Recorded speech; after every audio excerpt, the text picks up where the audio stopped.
two, one for the pot.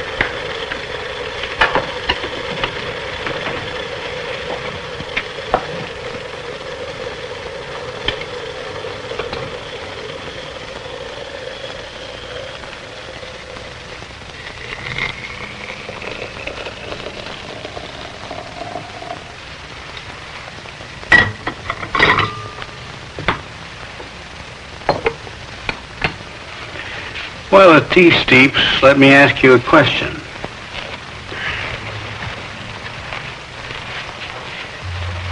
The flow in this tank is a combination of a vortex and a sink. Water enters tangentially here and flows out at the center. The question is, what path does the water take from the inlet to the outlet? Here I have a long-nosed hypodermic with dyed water in it. With this I can trace the flow and see where it goes. Let's try a little at the surface to see what's happening.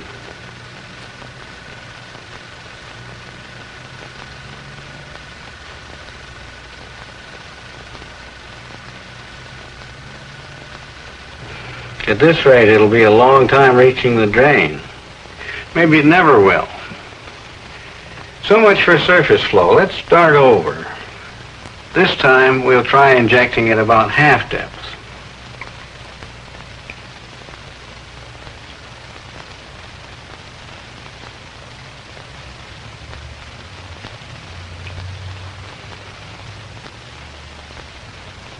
Again, the pattern seems to be one of nearly circular flow. The water going out of the drain must come from the bottom.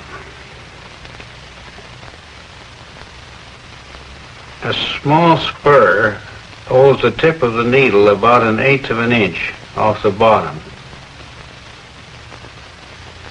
We can see that the dye goes rapidly toward the center, and this seems to be the answer to our question. We've examined the flow here, which behaves differently at different depths. At the surface, the flow is nearly circular, and this situation persists well down into the flow. This nearly circular pattern could be called the primary flow. Near the bottom, however, the situation is different. Here the flow sweeps inward in a steep spiral and down the drain. This departure from the general situation is called secondary flow. Let's see if we can get a little more specific idea of what we mean by primary flow and secondary flow. In order to understand a flow, it's often useful to think of it in two steps. The first step is to approximate the flow by a description which fits the major part of the flow with reasonable accuracy. This first approximation we call primary flow.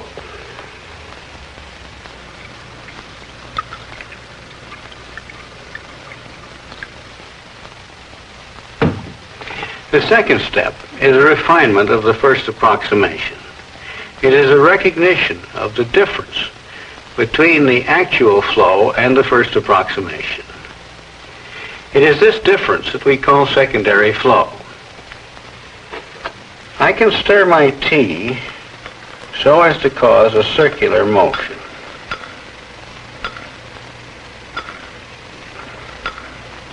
Inertia keeps this primary flow going. The tea leaves are a little denser than the liquid and settle slowly toward the bottom. Since they are denser, we might expect centrifugal force to throw them outward and to find them around the perimeter of the bottom of the cup. But look, they collect at the center. The cup has no drain, but still we find evidence of a flow toward the center near the bottom.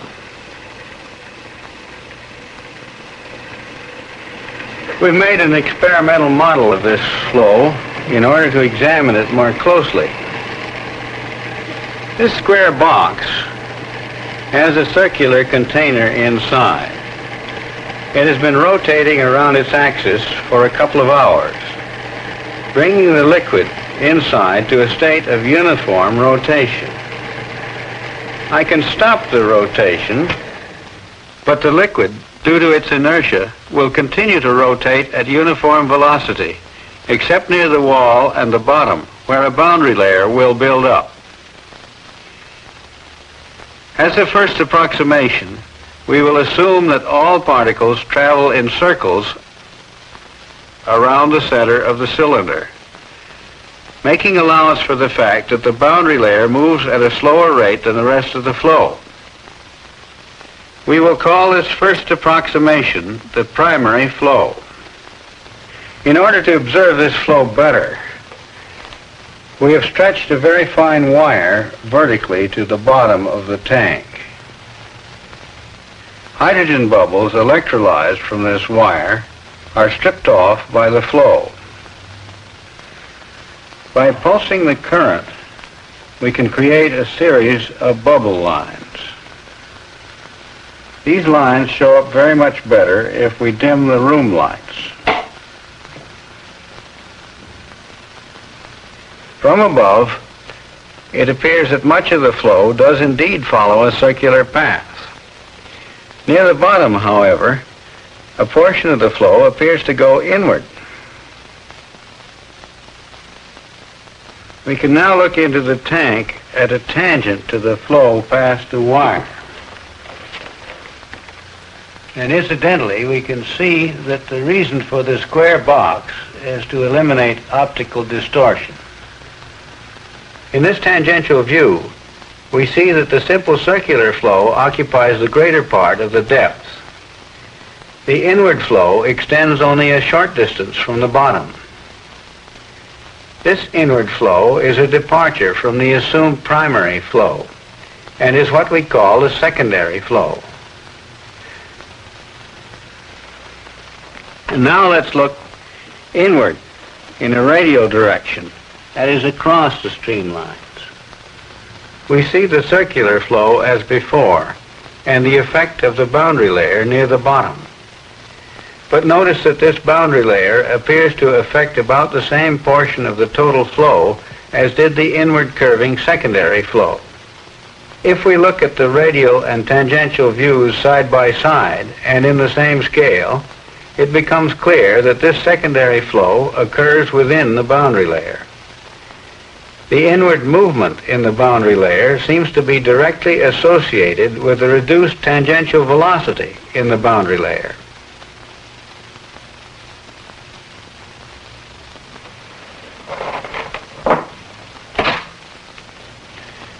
Our simplified model has given us some insight into this particular secondary flow.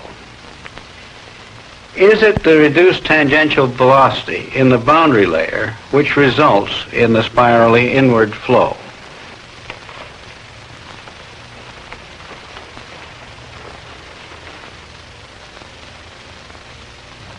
Let us consider a fluid particle moving on a circular streamline. The pressure force on the outside must be larger than the pressure force on the inside in order to result in a net pressure force inward. The pressure gradient, you will recall, is described by Euler's equation normal to the streamline.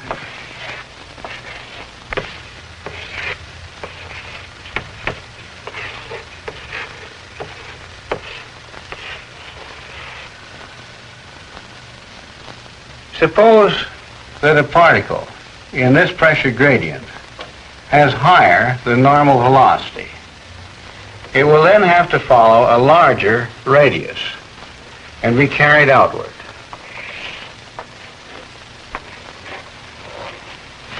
If it has a smaller velocity, it will have to follow a smaller radius and be carried inward.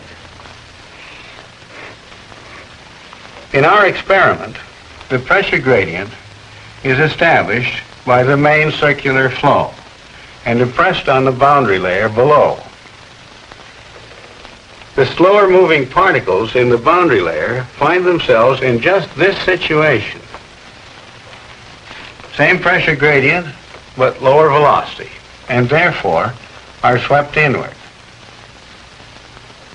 Tea leaves in the bottom of the teacup are carried to the center.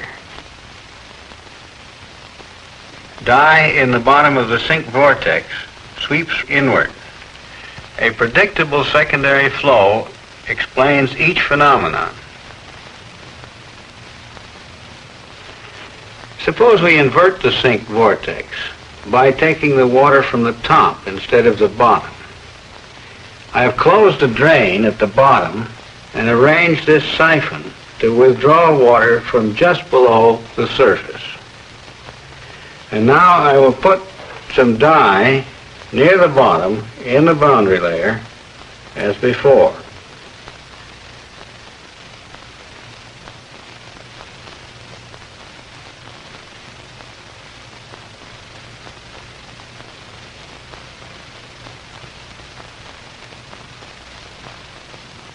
You ever see a tornado?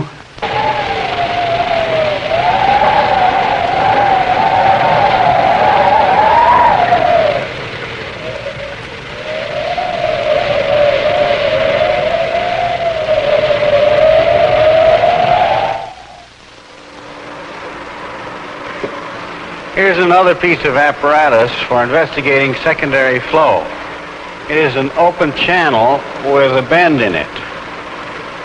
The entering flow is about as clean as we could make it. Laminar, uniform velocity, and where we're going to observe it first, that is well clear of the sides and bottom, nearly frictionless. Here's a sheet of bubbles from a vertical wire.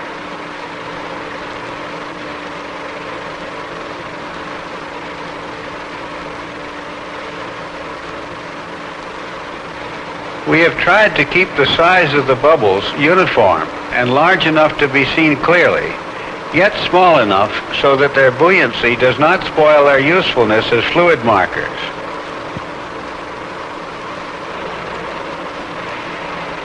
Let's see what happens when this flow enters the bend.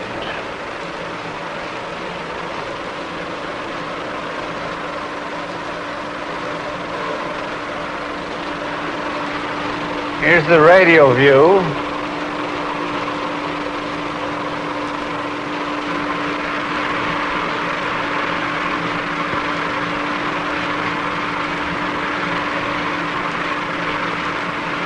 And the top view.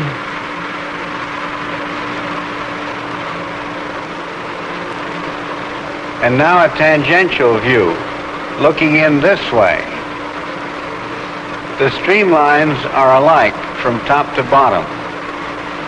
We can think of this as a primary flow with no secondary flow at all.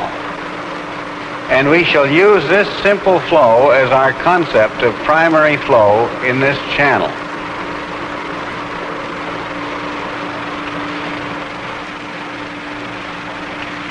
How about this sheet of bubbles? Although it may appear warped, this sheet is really in one plane, as a top view clearly shows. We might expect the same streamlines as before when we look at it in the bend. Here's the top view.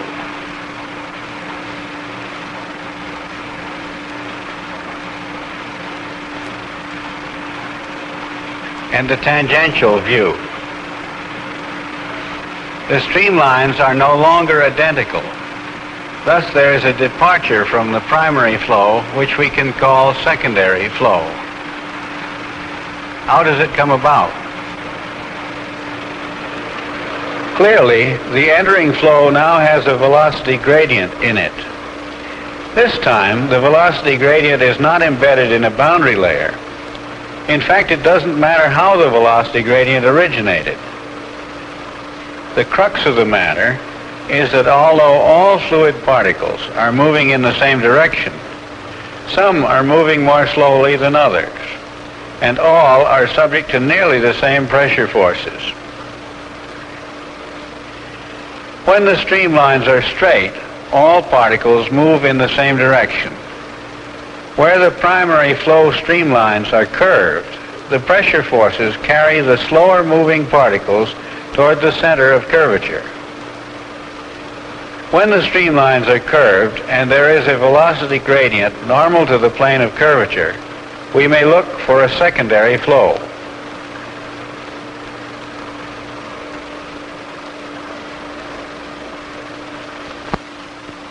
Here's an extreme case. This time, the velocity gradient occupies the entire flow. So it's not surprising to find secondary flow everywhere in the bend.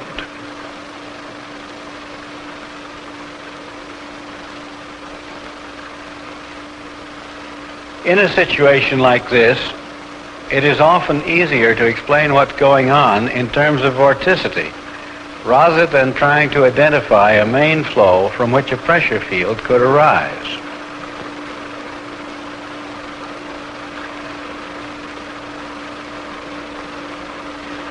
You will remember that vorticity is twice the average rate of rotation of a fluid particle. If we look for vorticity in the straight channel, we see no evidence of it in the streamwise direction.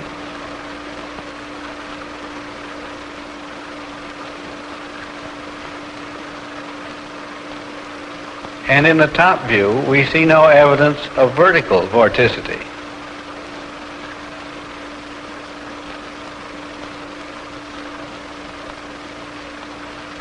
But if we look horizontally across the flow, we see that there is vorticity, and it is horizontal and normal to the streamlines. In this case, the vorticity is nearly uniform throughout the flow. We can represent the axis of this vorticity by a fluid line which can be observed from above. We can call this line a vortex line. Helmholtz has pointed out that in a frictionless flow, a fluid line coincident with the vortex line will remain so. That is, the vortex lines are transported by the fluid. Let us assume that our flows are essentially frictionless. Thus, here in the straight flow, one arm of the fluid cross coincides with a streamline, the other with a vortex line. As the flow enters the bend, the streamline leg of the cross begins to turn clockwise. Since the vertical component of vorticity is zero, the other leg must begin to rotate counterclockwise at the same rate. But this other leg represents the vorticity in the flow. This means that as the flow goes around the bend, a component of vorticity appears in the streamwise direction. This component increases as the fluid traverses the turn. In the straight channel, the vorticity represented by this fluid line, you remember, appeared in the horizontal view as a counterclockwise rotation of the fluid. We can watch a vortex line enter the bend and observe the same counterclockwise rotation of the fluid showing up as streamwise vorticity.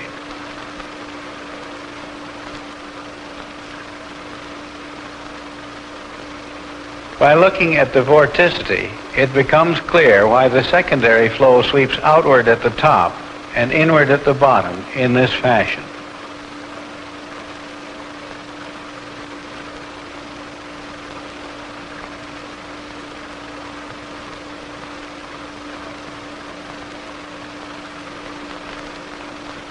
Let us look again at the notched flow.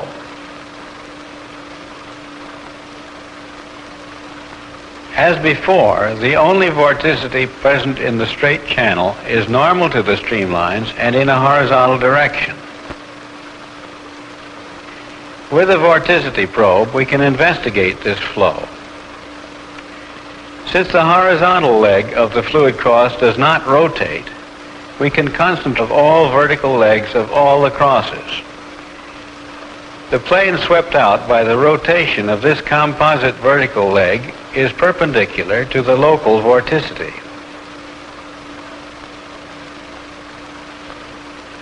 From above, we see an edge-on view of this plane.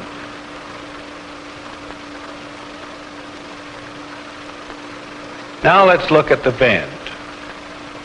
Is the plane swept out by the bubbles from the vertical wire still perpendicular to a typical vortex line created upstream?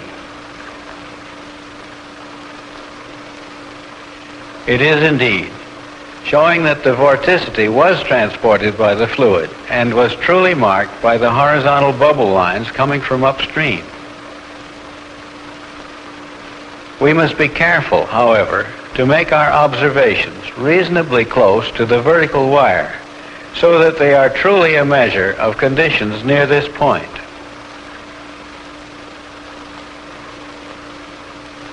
Thus, in a frictionless flow, an understanding of the secondary flow in a bend can be obtained from a knowledge of the upstream flow.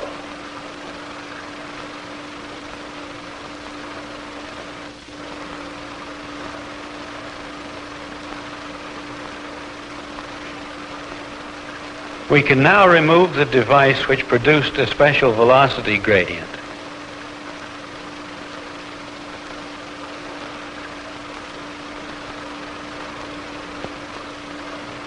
And use the channel as a simplified model of a river bend. What flow pattern can we expect? The velocity gradient indicates the presence of vorticity perpendicular to the streamlines in a boundary layer at the bottom. In the bend, the radial view fairly closely resembles what we saw in the teacup model. The tangential view also looks very similar.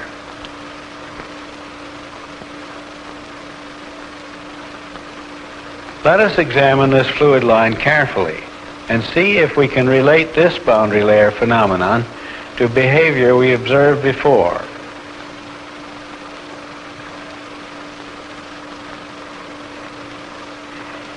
The straight portion of the line leading away from the wire is close to the bottom wall. Here, local friction is very important, and we can no longer assume that all the vorticity has come from upstream. It is not surprising to find that the plane swept out by this portion of the vertical bubble line is far from perpendicular to the vortex lines created upstream. The elbow is a transition region, and the portion of the fluid line leading up to the primary flow is in the outer part of the boundary layer. Although all of the boundary layer was created upstream by friction, this outer part behaves in a nearly frictionless manner in the bend. The plane of rotation of this portion of the vertical line is almost at right angles to the vortex line from upstream. We saw this behavior earlier in the notched flow.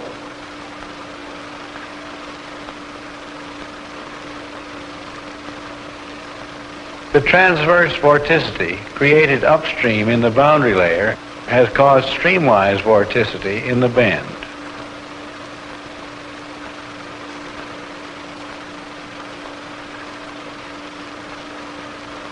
If we look a little further downstream in the bend, we see that the vorticity is gathering into what is called a passage vortex. Here the flow is not so simple.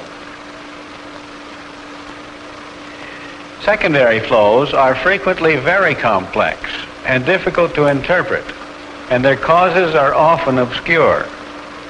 In this channel, for instance, unwanted secondary flows appeared, which were finally traced to the frictional effect of a dirt film on the surface of the water. It has been useful to use a carefully cleaned up laminar flow in order to observe these simple secondary flows in detail. But flows in rivers and pipes and ducts are rarely simple or laminar.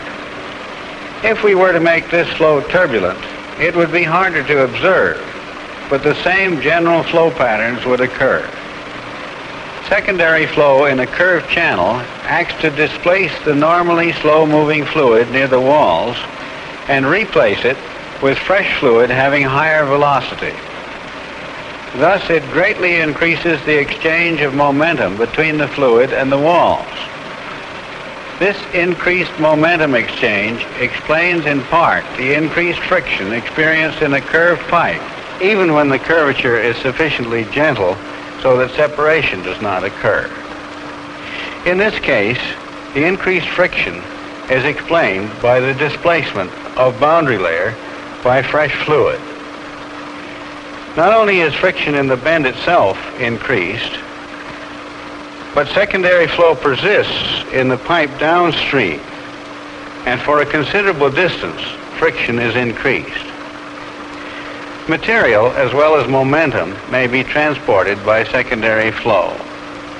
The meandering of rivers and the ever-changing riverbed is the result of silt carried by the stream, and while the phenomenon is complex, there is no doubt that secondary flow plays a large part. Clearly, there are other classes of flow which can be approached by stepwise approximation, postulating a primary flow and deducing a secondary flow. In fact, the term secondary flow has been used to refer to many different phenomena. We have studied one class of secondary flows, those which result when flow with vorticity has been made to follow a curved path. Here is a more complicated example of secondary flow.